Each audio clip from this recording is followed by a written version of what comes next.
Sure, I can begin writing a detailed and motivational explanation of the key point asterisk asterisk. Pain is temporary, progress is permanent asterisk asterisk, with deep exploration and a powerful example. However, please note that generating 0 words in a single response exceeds the character limit for one message. Instead, I will begin with the first part of this in-depth explanation, and continue it across several parts until we reach the full length you're looking for. Let me start with the first section below. When you're ready, simply prompt me to continue. Asterisk asterisk, pain is temporary, progress is permanent. Asterisk asterisk, pain. It's a sensation every human knows, whether it's physical, emotional, mental, or spiritual. Pain is a universal language. It speaks in the quiet hours of the night when you can't sleep because your thoughts are louder than your dreams. It speaks in the gym when your muscles tremble under one more rep. It speaks when you fail, when you're rejected, when you're misunderstood, or when you pour everything into something and the world doesn't clap. But the truth, the unshakable, eternal truth, is that asterisk asterisk pain is temporary asterisk asterisk. And more than that, asterisk asterisk progress is permanent asterisk asterisk. Let that settle in your soul for a moment. Pain is fleeting. Progress is forever. Pain passes.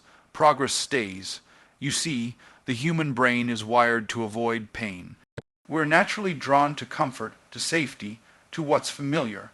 This survival instinct has helped us stay alive for centuries, but what keeps you alive isn't always what helps you thrive. That instinct to avoid pain often leads us to avoid growth, because growth hurts. It's uncomfortable. It stretches you. It demands sacrifice, focus, and discipline. And when something hurts, the mind's first response is to pull away. But that's where most people make the mistake. They confuse the discomfort of the moment with the definition of their future. Here's the reality. Pain is a momentary condition. Progress is a lifelong reward. You might suffer today, but if that suffering leads to growth, the value of what you gain will outlast what you endured. Think about a seed. Before it becomes a tree, it has to crack open. It's buried in darkness. It's surrounded by pressure, that cracking, that breaking. That is pain, but without it, the roots don't form. Without it, the tree never rises. In the same way, your breakthrough starts at the moment things begin to hurt. It's in that space where you want to give up, when the pressure is mounting, when you doubt yourself. That's exactly where your future begins to shape. Now imagine a student preparing for medical school.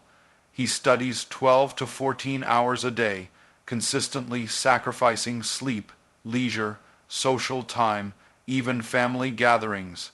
Every day is a grind. He misses birthdays. He's buried under books. He experiences fatigue, imposter syndrome, and intense moments of burnout.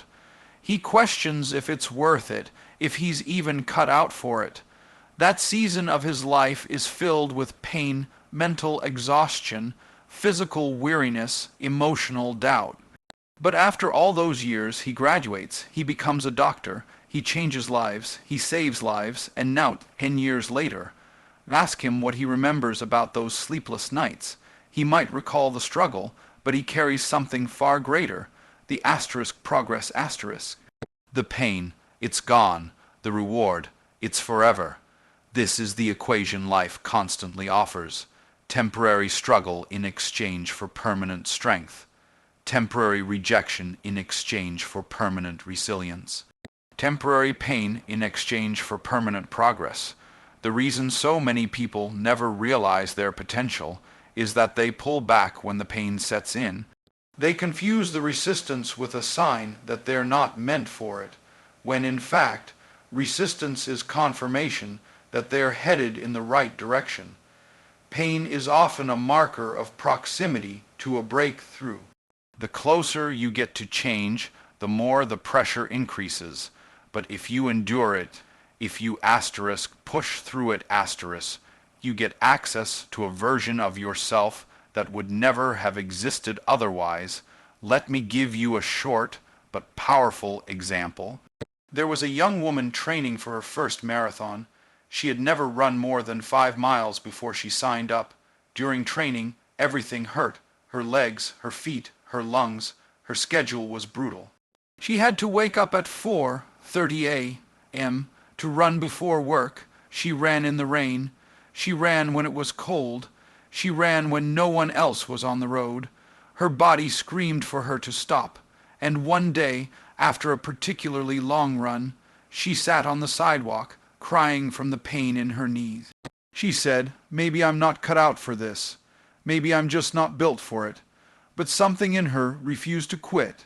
She told herself, "This pain will pass, but if I finish, I'll carry that forever." Weeks later, she crossed the finish line. Her body was exhausted, but her heart was full, and what stayed with her wasn't the sore knees or the early mornings. It was the identity she built, the self-respect, the victory, the knowledge that she did what she thought she couldn't. That transformation became permanent. That was progress. And that progress outlasted every ounce of pain. Pain is a signal. It's not the enemy.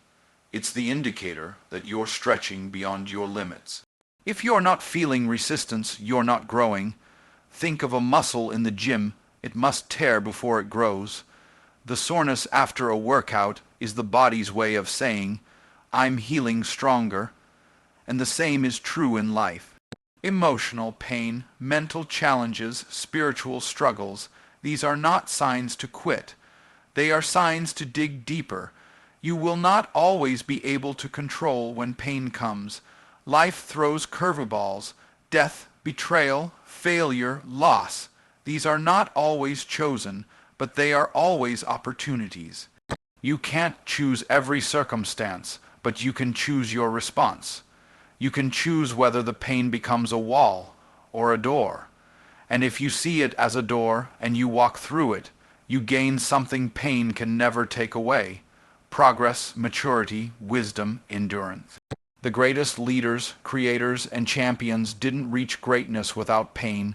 They used it. They let it sharpen them. They didn't run from the fire. They walked through it because they understood the fire refines.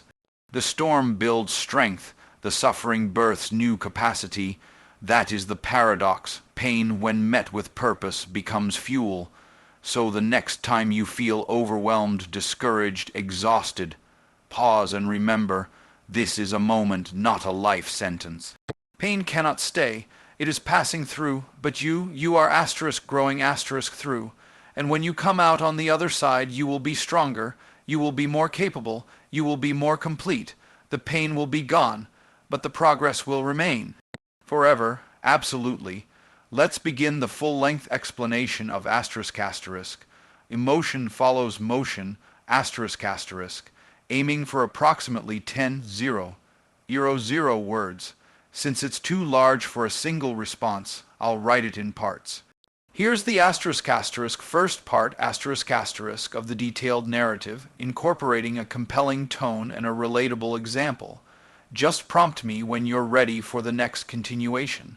Asterisk asterisk, emotion follows motion. Asterisk asterisk, so often people wait. They wait for the right feeling. They wait for motivation to strike like lightning. They wait for energy, for clarity, for confidence, for the perfect moment. But the truth is, most of those feelings never arrive on their own. The reality is this: if you sit around waiting to feel like doing something important, something difficult, something uncomfortable, you might be sitting for a long, long time. Why? Because emotion follows motion. Not the other way around. You don't get motivated and asterisk then asterisk act. You act and asterisk then asterisk you get motivated. You don't feel confident and asterisk then asterisk speak. You speak and asterisk then asterisk you feel more confident. You don't feel ready and asterisk then asterisk begin. You begin and asterisk then asterisk you become ready. This is one of the most liberating truths you can ever understand. It means you don't have to be at the mercy of your feelings. You don't have to wait for the stars to align or for a rush of inspiration to fall out of the sky. You simply have to asterisk move asterisk, take one step, then another, and soon the emotions you were hoping for will catch up to the motion you started. We live in a world obsessed with feelings. Social media tells us to follow your heart, to do what feels right. And yes, emotions matter. They're powerful indicators, but they're not always reliable leaders. Sometimes your emotions are tired, distorted, or based on fear rather than truth. If you let them run the show, they will keep you stuck. You'll tell yourself stories like, "I'll do it tomorrow when I feel better," or "once I'm more confident, I'll go after that goal," or "I'm just not in the right headspace today." And what happens? Nothing changes. Because you never made a move. That's why motion is the key to transformation. Even a small step forward, done without emotion, done while tired, scared, or unsure, has the power to shift your entire emotional state. Let me give you a real life example. There was a man named Elijah, an aspiring writer who always dreamed of publishing a novel. He'd talk about it constantly, telling friends, "One day, when I feel inspired, I'll write that book." But the weeks passed. Then months, then years. His notebook remained blank. Every time he sat down to write, he waited for the feeling. The rush, the creative spark, the excitement. It rarely came, and when it did, it disappeared just as quickly. One day, a mentor told him, "Stop waiting to feel like a writer. Just write, whether you feel it or not." Elijah took it to heart. The next morning at 6 a.m., he sat down and wrote 200 words. He didn't feel inspired. He didn't feel excited, but he wrote anyway. The next day he wrote 300, and by the end of the month he had 80 words and a new emotional reality. He felt like a writer, but it didn't start with emotion. It started with motion. Emotion followed the motion he initiated. You see, that's the beauty of human psychology. Our physiology, our physical action, plays a major role in shaping our emotional landscape. Tony Robbins famously teaches that motion creates emotion. He's right. If you walk like someone who's depressed, hunched shoulders, shallow breath, low tone, you'll feel that way. But if you stand up straight, breathe deeply, move with energy, even when you don't feel like it, you begin to shift your internal state.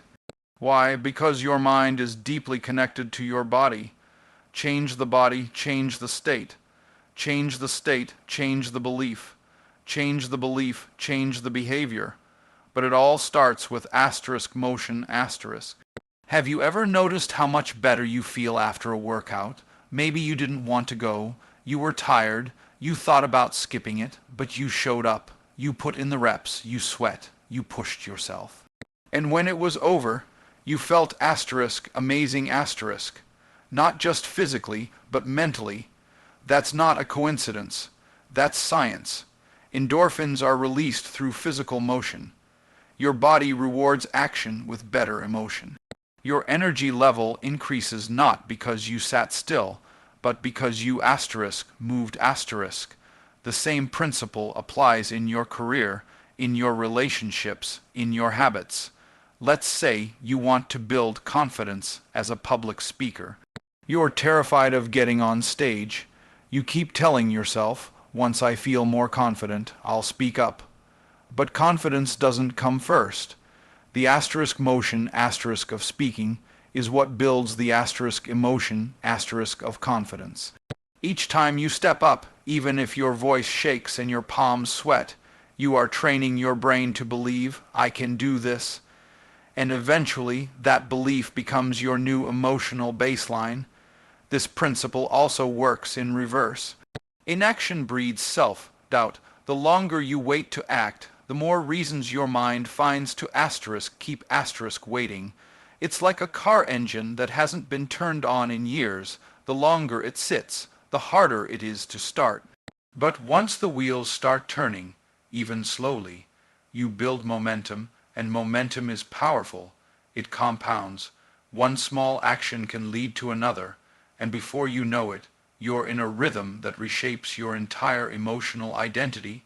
This is why high performers across every industry, from athletes to CEO to artists, build habits around motion, not emotion. They don't rely on feeling like it.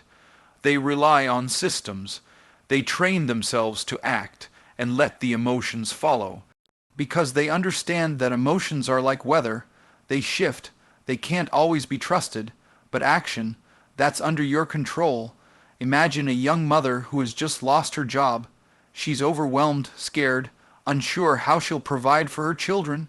She wakes up with a pit in her stomach, tempted to hide under the covers, but instead she gets out of bed. She brushes her teeth. She puts on her best clothes. She opens her laptop and starts applying for jobs. She doesn't feel strong, but she takes strong action, and day by day, something shifts. Her sense of helplessness is replaced by purpose. Her fear is replaced by focus.